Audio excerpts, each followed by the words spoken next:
Καλησπέρα και καλώς ήρθατε σε άλλη μια λέξη εκφραστικής ανάγνωσης εν μέσω κορονοϊού 2022. Σήμερα, 8 Μαρτίου, για την ημέρα της γυναίκας, θα διαβάσω ένα απόσπασμα από τις αναμνήσεις της Blixen. Ίσως όσοι έχετε δει την ταινία Out of Africa με τη Meryl Streep και τον Robert Redford, να θυμάστε ότι η Meryl Streep εκεί έπαιζε την Blixen, η οποία ήταν υπαρκτό πρόσωπο και κατέγραψε τις εμπειρίες της από τα χρόνια που πέρασε στην Αφρική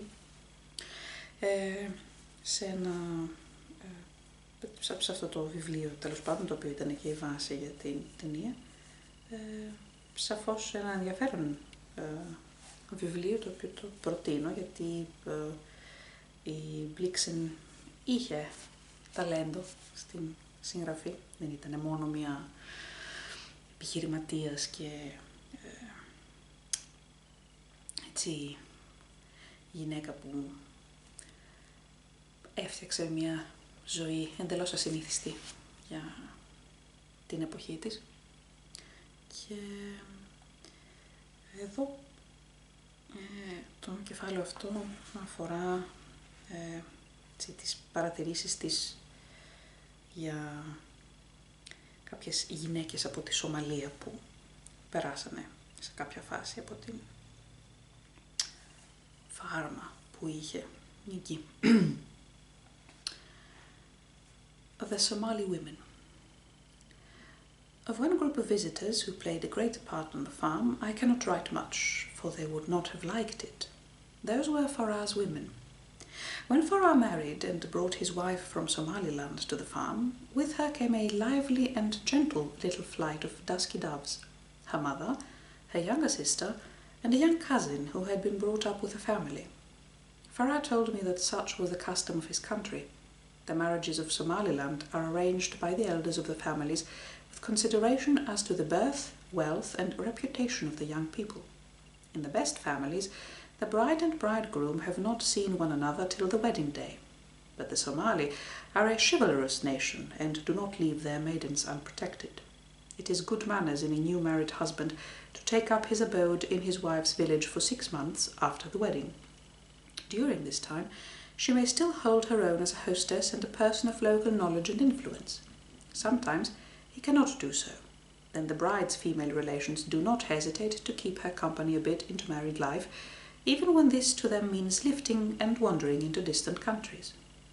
The circle of Somali women in my household was later completed by a little motherless girl of the tribe whom Farah took on, not, I think, without an eye to a likely profit, when her time to marry should come, after the pattern of Mordecai and Esther.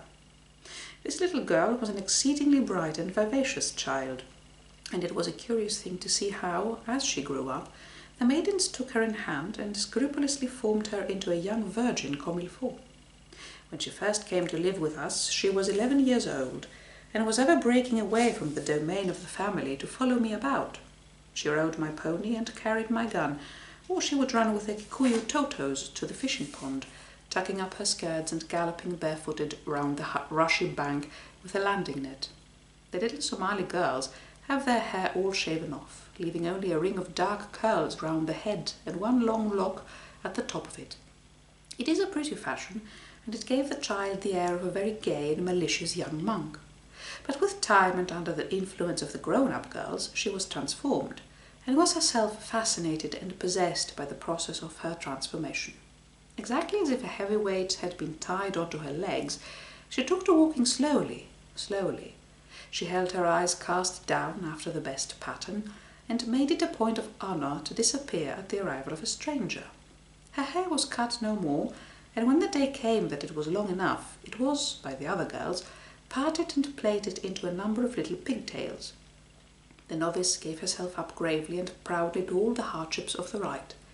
It was felt that she would rather die than fall short in her duties towards it. The old woman, Farah's mother-in-law, was, Farah told me, in her own country held in high esteem on account of the excellent education which she had given her daughters. They were there the glass of fashion and the mould of maidenly form. Indeed, here were 3 young women of the most exquisite dignity and demureness. I have never known ladies more ladylike. Their maiden modesty was accentuated by the style of their clothes. They wore skirts of imposing amplitude. It took, I know, for I have often bought silk or calico for them, 10 yards of material to make one of them. Inside these masses of stuff, their slim knees moved in an insinuating and mysterious rhythm. The mother herself was an impressive figure, very stout, with the powerful and benevolent placidity of a female elephant, contented in her strength. I have never seen her angry. Teachers and pedagogues ought to have envied her that great inspiring quality which she had in her. In her hands education was no compulsion and no drudgery, but a great noble conspiracy into which her pupils were by privilege admitted. The little house that I had built for them in the woods was a small high school of white magic, and the 3 young girls who walked so gently upon the forest paths round it were like 3 young witches who were studying at it as hard as they could, for at the end of their apprenticeship great mightiness would be theirs. They were competing in excellence in a congenial spirit. Probably where you are in reality upon the market, and have your price openly discussed, rivalry takes on a frank and honest character. Ferrar's wife, who was no longer in suspense as to her price, was holding a special position, like that of the good pupil who has already obtained a scholarship in witchcraft. She might be observed in confidential talks with the old head magician, and such an honour never fell to the maidens. All the young women had a high idea of their own value. A Mohammedan virgin cannot marry beneath her. Such a thing would call down the gravest blame upon her family. A man may marry beneath him, that is good enough for him, and young Somalis have been known to take Maasai wives. But while a Somali girl may marry into Arabia, an Arab girl cannot marry into Somaliland, for the Arabs are the superior race on account of their nearer relationship with the Prophet, and amongst the Arabs themselves, a maiden belonging to the Prophet's family cannot marry a husband outside it. By virtue of their sex, the young females of the race have a claim to an upward social career. They themselves innocently compared the principle to that of a stud farm of purebreds, for the Somali think very highly of mares. By the time that we had become well acquainted, the girls asked me if it could be true what they had heard, that some nations in Europe gave away their maidens to their husbands for nothing. They had even been told, but they could not possibly realize the idea, that there was one tribe so depraved as to pay the bridegroom to marry the bride. Fee and shame on such parents and on girls who gave themselves up to such treatment. Where was their self-respect? Where their respect for woman or for virginity? If they themselves had had the misfortune to be born into that tribe, the girls told me, they would have vowed to go into their grave unmarried. In our days we have in Europe no opportunity to study the technique of maidenly prudery, and from the old books I had failed to catch the charm of it. Now I understood how my grandfather and great-grandfather were forced to their knees. The Somali system was at once a natural necessity and a fine art. It was both religion, strategy and ballet, and was practised in all respects with due devotion, discipline and dexterity. The great sweetness of it lay in the play of opposite forces within it. Behind the eternal principle of refutation there was much generosity. Behind the pedantry, but risibility and content of death. These daughters of a fighting race went through their ceremonial of primness as through a great graceful war dance. Butter would not melt in their mouth, neither would they rest till they had drunk the heart's blood of their adversary. They figured like 3 ferocious young she-wolves in seemly sheep's clothing. The Somali are wiry people, hardened in deserts and on the sea. Heavy weights of life, strenuous pressure, high waves and long ages must have gone to turn their women into such hard, shining amber. The women made Farah's house homelike in the manner of a nomadic people, who may have to break their tents at any time, with many rugs and embroidered covers hung on the walls. Incense to them was an important component to a home. Many of the Somali incenses are very sweet. In my life at the farm, I saw few women, and I got into the habit of sitting at the end of the day for a quiet hour with the old woman and the girls in Farah's house. They took an interest in everything, and little things pleased them. Small mishaps on the farm and jokes on our local affairs set them laughing like a whole chime of jingles in the house. When I was to teach them to knit, they laughed over it as over a comical puppet show. There was no ignorance in their innocence. They had all assisted at childbirths and deathbeds, and discussed the particulars of them coldly with the old mother. Sometimes, to entertain me, they would relate fairy tales in the style of the Arabian Nights, mostly in the comical genre, which treated love with much frankness. It was a trait common to all these tales that the heroine, chaste or not, would get the better of the male characters and come out of the tale triumphant. The mother sat and listened with a little smile on her face. Within this enclosed women's world, so to say, behind the walls and fortifications of it, I felt the presence of a great ideal without which the garrison would not have carried on so gallantly. The idea of a millennium when women were to reign supreme in the world. The old mother at such times would take on a new shape and sit enthroned as a massive dark symbol of that mighty female deity who had existed in old ages before the time of the prophet's God. Of her they never lost sight, but they were, before all, practical people with an eye on the needs of the moment and with infinite readiness of resource.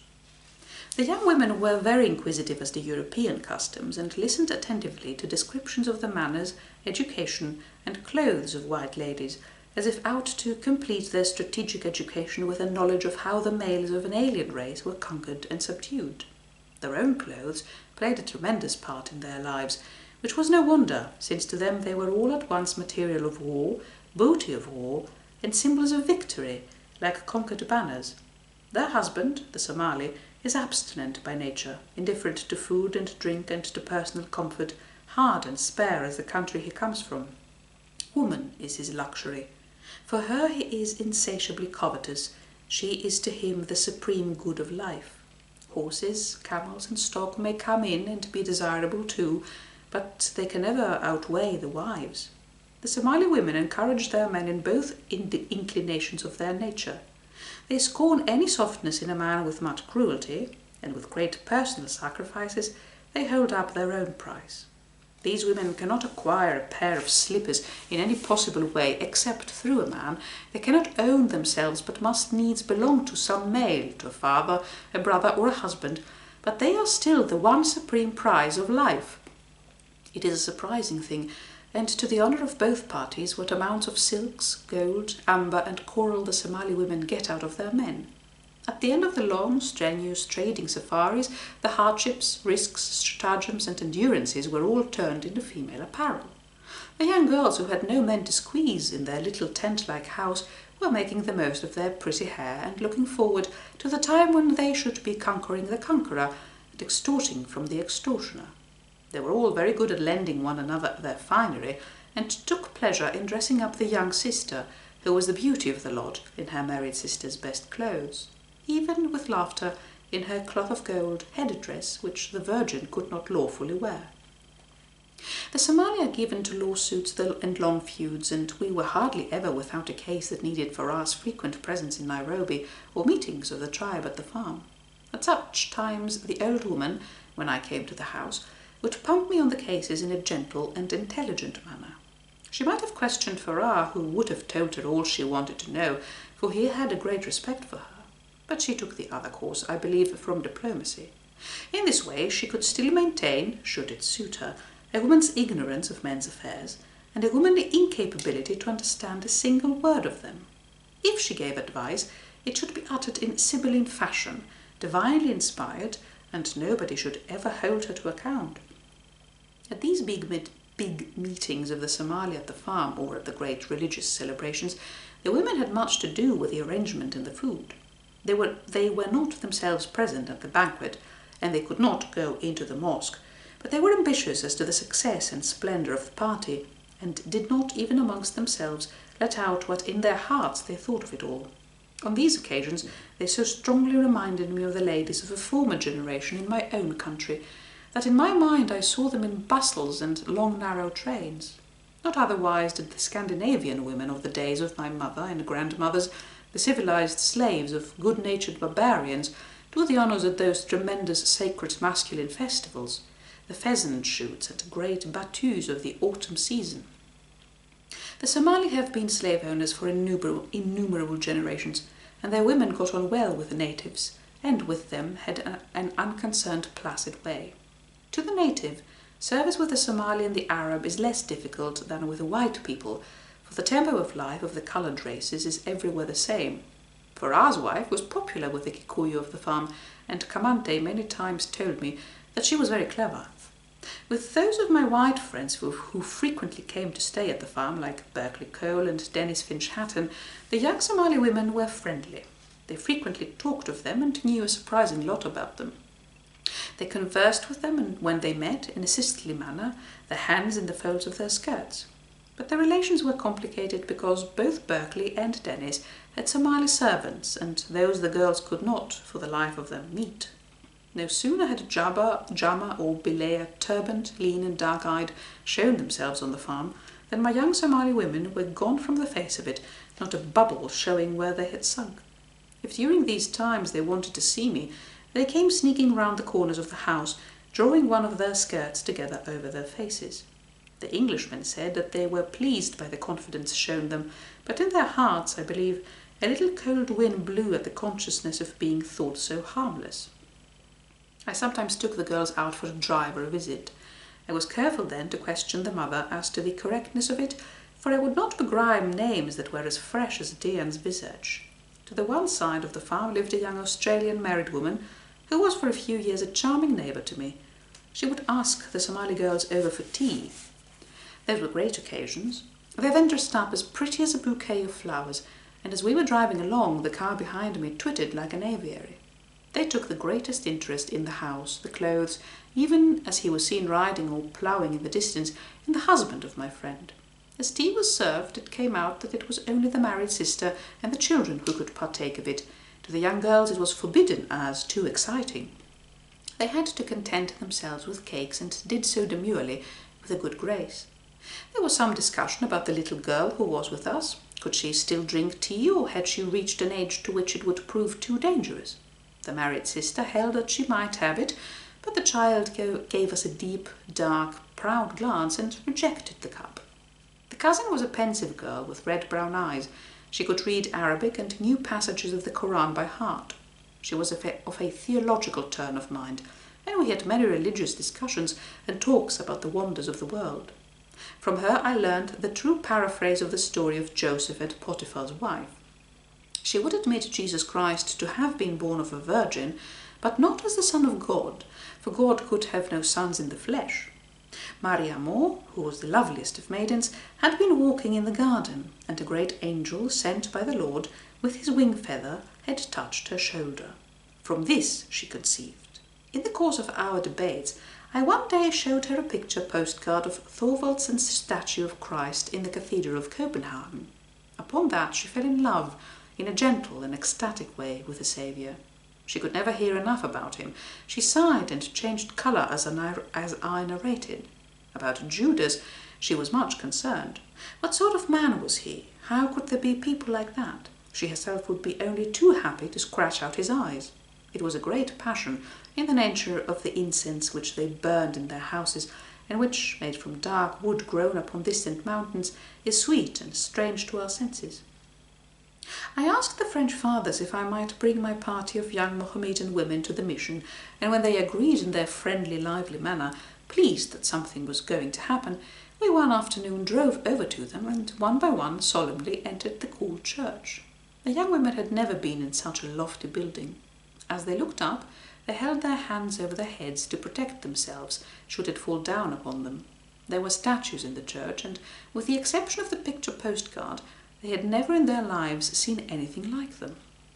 At the French mission there is a life-size statue of the Virgin, all in white and light blue, with a lily in her hand, and beside her another of Saint Joseph with the infant on his arm. The girls were struck dumb in front of them. The beauty of the Virgin made them sigh. Of Saint Joseph they knew already, and they thought highly of him for being such a loyal husband and protector to the Virgin. Now they gave him deep, thankful glances, because he carried the child for his wife as well. Farah's wife, who was then expecting her child, kept near the Holy Family all the time she stayed in the church. The fathers prided themselves much on their church windows, which were done up in a paper imitation of stained glass and represented the Passion of Christ. The young cousin became all lost and absorbed in these windows. She walked round the church with her eyes on them, wringing her hands, her own knees bending as under the weight of the cross. On the way home they said very little. They were afraid, I believe, to betray their ignorance by any questions they might make. Only a couple of days later did they ask me if the fathers could make the Virgin or Saint Joseph come down from their plinths. The young cousin was married from the farm in a pretty bungalow which was then empty, and which I lent to the Somalis for the occasion. The wedding was a splendid affair and lasted for 7 days.